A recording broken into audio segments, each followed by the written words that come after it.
Oke, sekarang penting kita membahas terjadinya hukum dan fungsinya dalam masyarakat ya. Oke, terjadinya hukum ya. Ini sebuah ilustrasi saja ya. Ilustrasi misalnya terjadi di Inggris ya, bahwa hukum itu berangkat dari kebiasaan dalam masyarakat dan dikembangkan oleh pusat-pusat pengadilan. Nah, hukum di Inggris yang demikian itu dinamakan sebagai common law yang pertumbuhannya dimulai pada tahun 1066 saat berkuasa William the Conqueror di Inggris, yang kemudian diikuti oleh pengganti-penggantinya di samping mengatur tata pemerintahan, juga mengatur peradilan yang kerap kali ditangani oleh pegawai-pegawai kerajaan yang berperan sebagai hakim yang keliling dari daerah satu ke daerah yang lain. Kira-kira itu ya. Apa namanya itu contoh ya, contoh cerita kira-kira di awalnya begitu. Maka hakim-hakim tersebut yang keliling-keliling daerah itu disebut sebagai judges of year atau itineran judges. Jadi artinya keliling dari keputusan-keputusan hakim itu tumbuhlah apa yang disebut sebagai common law ya, suatu yang berangkat dari kebiasaan. Ya. Nah, di samping common law di Inggris berlaku pula hukum yang terjadi sebagai hasil dari pembentukan undang-undang. Hukum yang berasal dari perundang-undangan ini disebut sebagai statuta law. Nah, ini tradisinya adalah tradisi sipil law yang merupakan ya sebagai contoh ya, statute law ini adalah bagian kecil dari hukum di Inggris ya. Sebagai contoh misalnya ini ada di buku ya, hukum pencurian ya, 1968 atau hukum tentang apa namanya itu tentang transfusi darah ya, cuci darah, homicide atau tentang hukum bunuh diri. Jadi bagian di Inggris itu ada beberapa hukum yang tersebar ya, merupakan catatan-catatan, tapi dia tidak dikodifikasi sebagai tradisi di common law, apa di civil law. Ya. Oke, kemudian di Inggris ya, sampai di Inggris, di Indonesia juga begitu, punya ciri khas yang eh, di mana hukum itu tumbuh dari kebiasaan dan masyarakat yang dikenal sebagai hukum adat. Ya, namun hukum adat ini terbatas pada lapangan perdata, ya, pada lapangan perdata saja. Ya. Kemudian ada lagi pandangan yang lain ya tentang hukum ini bagaimana berkembang seperti pandangan legisme yang berkembang pada abad pertengahan pada abad 19. Ya. Menurut pandangan legisme, hukum-hukum terbentuk hanya oleh perundang-undang atau wet giving. Ya. Jadi karena bentuk undang-undang. Dan hakim secara tegas terikat pada undang-undang. Dan peradilan menerapkan secara mekanis dari ketentuan undang-undang pada kejadian yang konkret kasus. Kebiasaan hanya akan memperoleh kekuatan sebagai hukum berdasarkan pengakuan dari undang-undang. Ya, itu ya. Jadi hakim itu hanya menjadi perintah pelaksana undang-undang. Kemudian ada lagi pandangan disebut atau peradilan abad ke-19-20.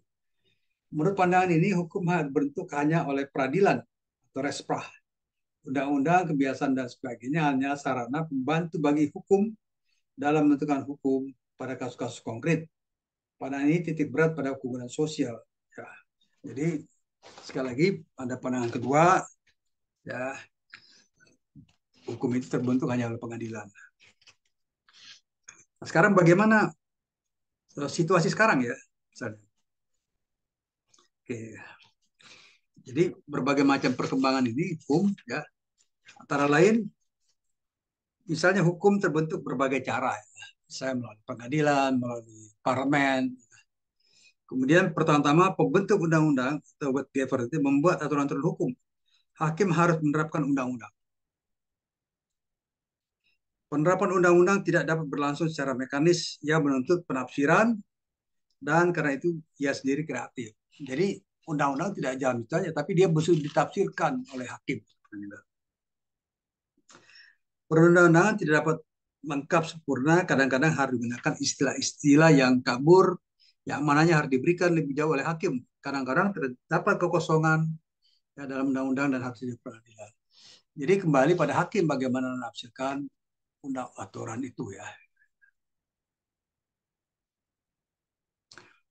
Di samping oleh perundang-undangan dan peradilan, hukum terbentuk oleh karena di dalam pergaulan sosial terbentuk kebiasaan yang terhadapnya para peserta pergaulan sosial itu menganggap saling terikat, sekalipun kebiasaan itu tidak ditetapkan secara eksplisit oleh siapapun. Nah, kemudian pada tingkat terakhir ya, peradilan kasasi berfungsi terutama untuk memelihara kesatuan hukum dalam penegakan hukum. Jadi peradilan kasasi di Mahkamah Agung itu juga membentuk hukum dia pada level yang terakhir ya, level yang paling tinggi untuk hukum. Nah, dari uraian-uraian tersebut di atas jelas bahwa hukum terbentuk karena kebiasaan, perundang-undangan, dan dalam proses pengadilan. Oke, kalau kita lihat misalnya pendapatnya Wolfgang Friedman dalam buku Law in Changing Society, pada bagian hubungan antara perubahan hukum dan perubahan sosial, maka proses pembentukan dan terjadi hukum tercermin dalam pandangan-pandangan Ponsah-Pikti dan Jeremy Bentham ya, yang saling berhadapan. Kalau misalnya Ponsah-Pikti ya, berpendapat bahwa hukum terjadi dari pergaulan dan yang terakhir dibuat oleh pembentuk undang-undang. Ya, oke.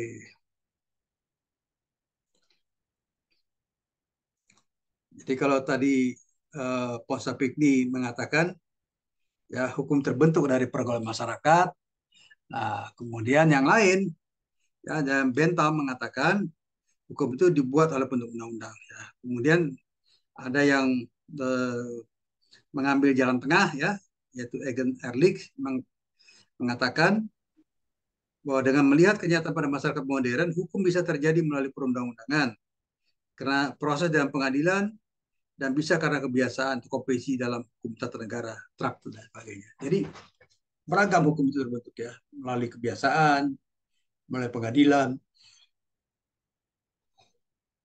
melalui undang-undang dan traktat atau perjanjian internasional. Ya. Oke. Hukum juga bisa terpengaruh karena agama, ya, bisa terbentuk agama. Misalnya di Indonesia ini hukum perdata adat itu mendapat pengaruh besar terhadap Islam, ya. Jadi bahkan ada adigium kalau hukum adat itu tidak diterima agama maka dia tidak jadi hukum. Jadi hukum adat itu harus berlandaskan hukum agama, terutama di wilayah-wilayah Islam. Nah, jadi hukum Islam itu menambah luas berlakunya hukum adat, ya. Seperti di Minangkabau kan ada pendapat adat bersandi syarat, syarat bersandi kitabullah. Jadi urutannya jelas, pengaruhnya jelas itu nggak bisa dipungkiri. Ya. Oke. Kemudian eh, ada lagi pandangan-pandangan lain ya bahwa misalnya hukum itu terserap karena satu ajaran namanya teori resepsi ya. Dengan resepsi maksudkan pengaruh satu sistem hukum tertentu terhadap satu sistem hukum yang lain sehingga sistem hukum yang lain itu telah diubah oleh penolak yang berpengaruh. Jadi misalnya hukum adat itu terpengaruh oleh hukum Islam atau hukum agama, tapi yang lebih konkret hukum Islam ya. Kemudian karena diserap oleh hukum Islam maka hukum adat itu menjadi berlaku ya, diterima oleh semua masyarakat. Ya.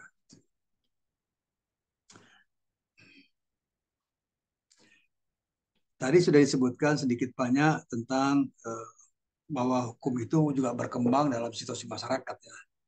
Jadi perkembangan misalnya katakanlah ada omnibus law ya, hukum hukum omnibus law atau cipta kerja itu terasa sebagai satu kebutuhan ketika untuk melakukan perubahan undang-undang, maka harus saling terkait dengan aturan yang lain. Makanya dibikinlah omnibus law. Ya, itu perkembangannya. Sekarang sudah diadopsi menjadi satu sistem pembentukan peraturan perundang Indonesia.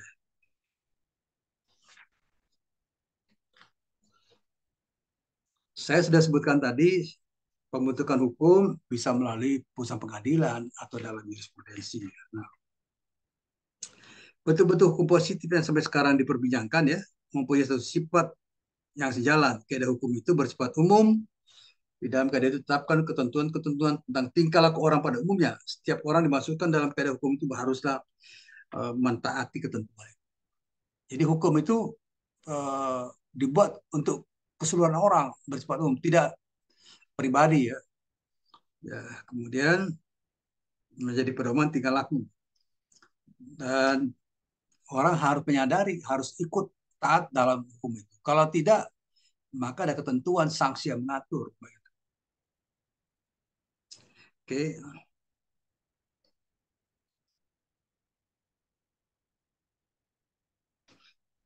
nah, hukum juga di dalam proses pembentukan pengadilan ini, ya, hakim harus memeriksa fakta dari suatu peristiwa. Apakah betul terjadi seperti itu? Dan berkaitan dengan fakta ini, kemudian hakim melihat ya bagaimana menerapkan hukum terhadap fakta itu. Itulah dibutuhkan penafsiran. Ya, misalnya dalam kasus Verdi Sambo ya, kasus pembunuhan Brigadir Joshua, kan banyak orang terlibat itu. Jadi dilihat masing-masing porsi perannya bagaimana. Nah, kemudian dikaitkan dengan undang-undang, misalnya pasal 340, 338, atau pasal penyertaan, pasal 55, dan sebagainya. Dilihat masing-masing orang. Kemudian hakim menafsirkan, oh sesuai dengan fakta, begini rupanya peristiwanya, perannya yang bersangkutan, tingkat kesalahannya, tingkat keterlibatannya, sehingga hakim kemudian bisa mengambil satu putusan, ya, bisa membuat satu putusan yang berkesesuaian dengan fakta. Nah, itulah yang disebut sebagai jurisprudensi ya, fakta-fakta dalam pengadilan. Ya.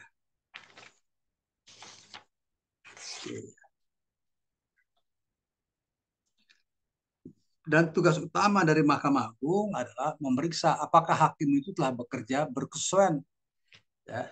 Misalnya membuat satu putusan berkaitan dengan fakta dan dikaitkan dengan aturan. Ya. Kalau tidak sesuai, maka hakim di tingkat Mahkamah Agung, tingkat kasasi, melakukan koreksi terhadap kerjaan hakim. Nah, pendirian Mahkamah Agung ini seringkali dinyatakan dalam suatu rumusan tertentu. Ya, kemudian putusan Mahkamah Agung itu bisa menjadi referensi bagi hakim yang lain untuk memutus satu perkara yang sama ya di dalam perkara itu.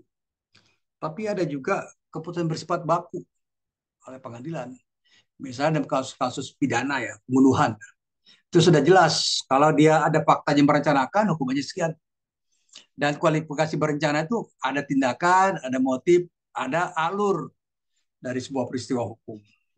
Dan itu dinilai oleh Mahkamah Agung ya.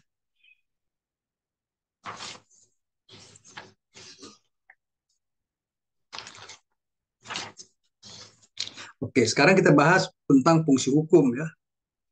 Nah, hukum mempunyai fungsi seperti penertiban peraturan, penyelesaian pertikaian dan sebagainya.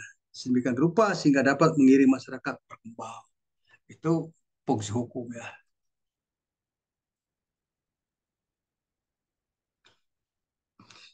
Secara garis besar dapat diklasifikasi ya dalam 3 tahap fungsi hukum. Fungsi hukum sebagai alat ketertiban dan keteraturan masyarakat. Hal ini dimungkinkan karena sifat dan watak hukum yang memberikan pedoman dan petunjuk tentang bagaimana berperilaku dalam masyarakat. Menunjukkan mana yang baik dan mana yang tercela melalui norma-norma yang mengatur perintah-perintah maupun larangan-larangan. Sedemikian rupa sehingga warga masyarakat diberi petunjuk untuk bertingkah laku. Masing-masing anggota masyarakat telah jelas apa yang harus diperbuat atau tidak diperbuat. Sedemikian rupa sehingga satunya bisa tertib dan teratur. Ya, bisa contoh lah ya. Misalnya di sini diberikan contoh orang nonton bioskop. Ya, sama-sama harus diketahui. Dia harus beli karcis, masuk ke pintu, masuk antri pula. Ya, demikian pula dan kemudian ketika selesai dia harus meninggalkan ruang bioskop. Ya, itu aturan-aturan. Fungsi hukum juga sebagai sarana untuk mewujudkan keadilan sosial lahir batin. Hukum dengan sifat dan wataknya yang antara lain memiliki daya mengikat baik fisik maupun psikologis. Bisa penjatuhan hukuman nyata dan takut berbuat yang merupakan kekangan. Daya mengikat dan bila perlu maksa adalah watak hukum yang bisa menangani kasus-kasus nyata dan memberikan keadilan. Hukum yang bersalah, memutuskan agar yang hutang harus membayar dan sebagainya. Kira-kira hukum seperti itu. Dia punya alat memaksa. Ya, misalnya katakanlah aturan lalu lintas. Ya. Anda melanggar ya, ini satu aturan hukum. Tidak pakai helm, polisi bisa menghentikan ya. Ya, sekarang melalui tilang elektronik. Ya. Atau misalnya Anda bawa senjata. Jadi saya peringatkan mahasiswa, jangan sekali ada yang bawa senjata tajam ke kampus, apalagi senjata api ya. Kadang-kadang ada razia. Dan kalau Anda terkena itu, razia semacam itu, ancaman hukumannya di atas 6 tahun. Bisa langsung masuk penjara. Jadi saya peringatkan jangan sekali ada yang sosok jago, bawa pistol atau bawa senjata tajam ya. Karena Anda datang ke kampus itu untuk belajar, bukan untuk jadi jagoan ya. Jadi sejak awal saya peringatkan supaya jangan sampai salah. Itu salah satu fungsi hukum. Jadi fungsi hukum juga sebagai sarana penggerak pembangunan. Ya, salah satu daya mengikat dan maksa dari hukum juga dimanfaatkan atau digunakan untuk menggerakkan pembangunan. Misalnya katakanlah penggusuran tanah untuk kepentingan publik. Itu ada aturannya. Jadi misalnya katakanlah penggusuran jalan tol, ya, tanah untuk jalan tol, ada satu rumah yang nggak bisa, maka bisa dilalui putusan pengadilan, uang pengganti rugi ditaruh di pengadilan, namanya dikonsilier. Rumahnya bisa dirubuhkan, digusur secara paksa kalau dia tidak ngerti. Itu ada aturan juga dalam. Oke. Nah, fungsi hukum juga bisa bersifat kritis atau fungsi kritis ya. Misalnya ya pengawasan aparatur ya dan penegak hukum di dalam. Jadi ada internal pengawasan itu bersifat kritis. Nah, demikian fungsi-fungsi hukum ya. Ya, kemudian sekarang ada penafsiran hukum ya. Nah, penafsiran atau ya, interpretasi adalah menentukan arti atau makna suatu teks atau bunyi suatu pasal berdasarkan pada kaitannya ya. Nah, ada beberapa metode penafsiran. Jadi dalam terutama untuk menafsirkan hukum ya, oleh hakim ya. Misalnya penafsiran gramatikal atau konteks dengan cara mempelajari dan menggunakan kalimat. Ya. Oke, penafsiran analogis ya, misalnya bagaimana suatu peristiwa dihubungkan dengan peristiwa lain dan aturannya bagaimana. Dibuat analogi seperti itu. Kemudian ada juga penafsiran bersifat ekstensif ya, memperluas dari suatu peristiwa aturan dikaitkan dengan suatu fakta hukum. Dan ada juga penafsiran historis, penafsiran sejarah dengan melihat bisa perkembangan ini bagaimana suatu pengaturan ya dalam satu perkara ya, perkara misalnya pencemaran baik atau penghinaan kepala negara antara KUHP peninggalan kolonial dengan KP nasional itu bisa jadi penafsiran. Nah, kira-kira itu ya materi kuliah hari ini ya, dan saya berharap kalau situasi sudah memungkinkan nanti saya datang ke kampus untuk memberikan kuliah tatap muka ya. Itu. Ada pertanyaan?